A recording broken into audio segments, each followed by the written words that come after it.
Hello, Western Oregon sports fans, and welcome today to this edition of Wolves Weekly. I'm joined by head coach Arne Ferguson. Arne, you had basically the definition of a nail biter this last weekend down at Southern Oregon. Yeah, it was a nail biter all the way to the end. They had an opportunity to win the football game with a field goal.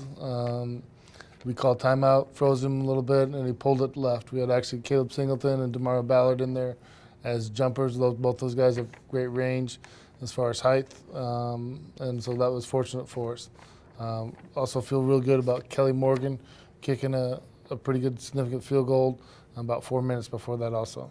So even though it wasn't exactly the situation you wanted to be in, I'm sure you were able to take some good notes out of that game by just being able to see the resiliency of your team and being the fight from behind. Tell me a little bit about that. Yeah. Well, first thing is early in the season, you got to win a close game.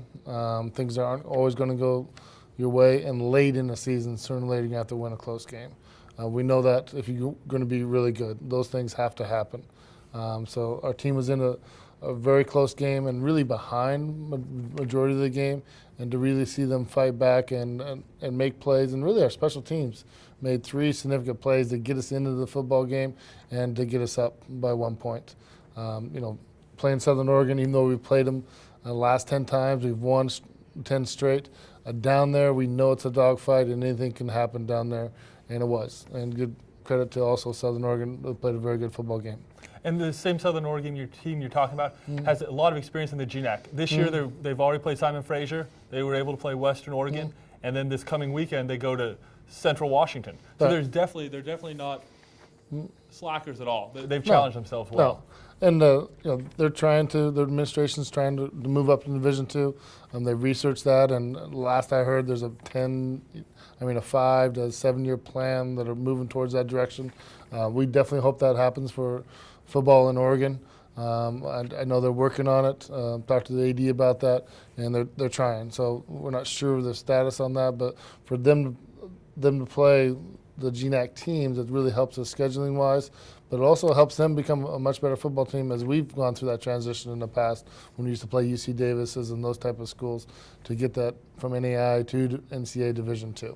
Well, at this time though, I'd like to talk to you about a couple of the different units, a couple of the ones that helped you pull out this 24-23 win. Yeah. I'd like to start first with the defense, which they gave up some points, but at the same time they were able to hold them to a couple field goals, which were big keys in the game. Yeah. The big deal is their red zone defense, only allowing them to have 3 field goals. Really was a tail of the game. They had a big pass play, and then they had a medium pass play. So our run defense was really the tail of the story.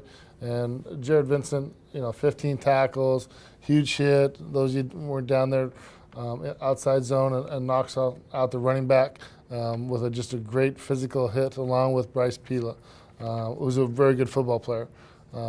So also Foss, another linebacker, had 11 tackles. So he's really become more consistent and playing better, and Vincent had his best game of the season. You were able to, especially with the help of those linebackers, really limit their running game. I'd like to transition that right into the offense, along how your running game was able to get going, and you ran pretty well against the Raiders this weekend. Yeah. And first of all, defensively, anytime you hold somebody 56 yards and 1.6 yards per carry, there's going to be more pressure on our secondary. So our front did a really nice job. Our secondary gave them more first downs. Their timing was off. New quarterback, receivers. So we didn't play as well as we'd like in our secondary, and we'll work hard to fix that. Our offense, on the same token, we have running back that almost had 100 yards, Daryl Valdez. Evan Mazaki came in, and first time him really being a first-time starter, so it was good to see some plays out of him. You see him coming inside, just taking with a speed option and putting his head down. And we knew they had a real good defense, and for us to score in the red zone really turned the tail of the game. Well, fantastic. And he is a little bit different style, a little bit than A.J. Robinson. It seems like he tucks the ball and runs a little bit more. Yes, he does. Yeah, he's a half running back, half quarterback, and his throwing has become better, especially his deep ball throwing. He just needs to get more comfortable in the pocket, and the only way you can do that is really being in games and producing in games. And it looked like his 2 favorite targets from this first game was Justin Orr and Trevor Gates. Both of them had 3 receptions, and once again, Justin Orr came up with a very big game. Yeah. And both those guys had a really nice job catching the football. I think they had 4 each. But Justin Orr had a big play. So that 42-yarder really opened some things up offensively. And we struggle a little bit with our timing, our consistency against a 3-3 defense, 3-5 that moves things around a little bit. So some of that's familiarity with our quarterback, new, and our O-line transition. Well, I'd like to talk to you a little bit now. Offense and defense always gets all the pub, but maybe your unit that was almost most critical to you this last weekend in the win was your special teams unit. I'd like to talk to you about a couple of these big plays I saw come out of it. Yeah. First of all, I'd like to talk about the Andy Leskatoff block punt. Yes. I mean, this play seemed like it really helped get a little bit of momentum back for Western Oregon, and you guys capitalized off this one. Yeah. Leskatoff also runs track. He's a hurdler on our team, and you can see his get off, his pad level down. And Trevor Gates almost scooped that and scored, which you'd like to have seen.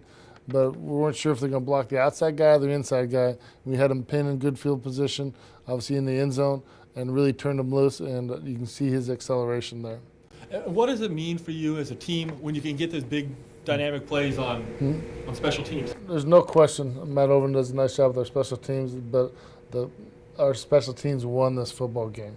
And Andy Leskatoff, you'll see Kelly Morgan's kick coming up, and then also Bryce Pila on a fake punt, taking that, making people miss and go through. You see Kelly here kicking a really nice solid, puts it up by 1 on a crucial situation. I think there's about 4 minutes left or less on the clock there.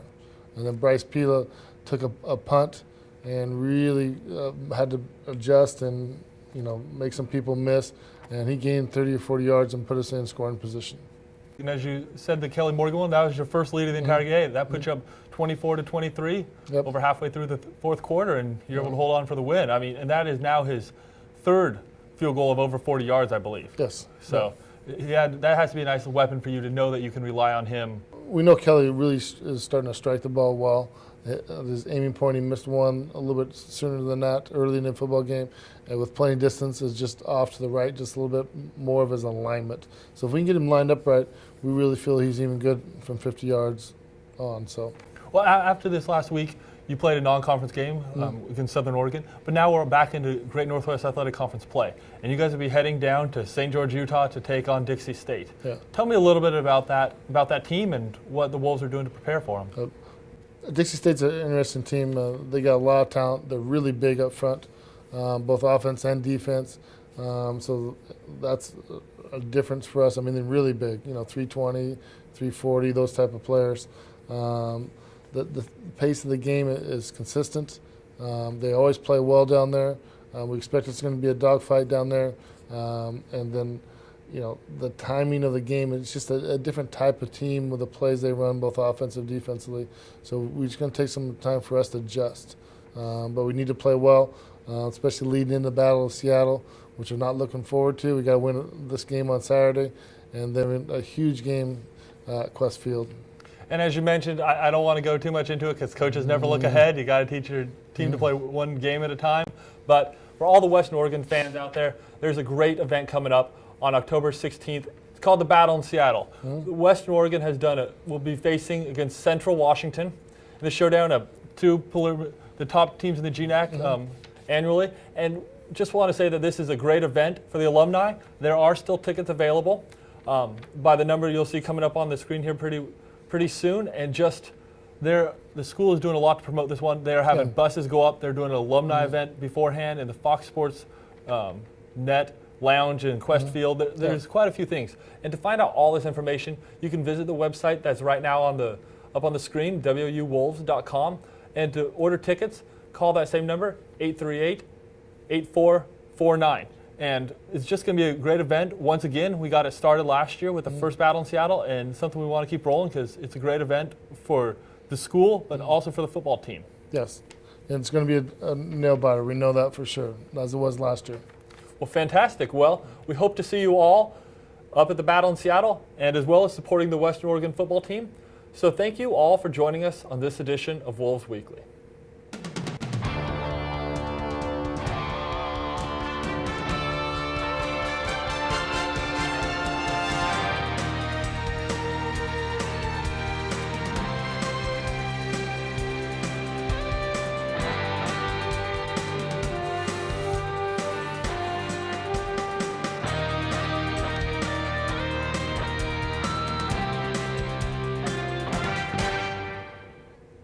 Thanks for saving me.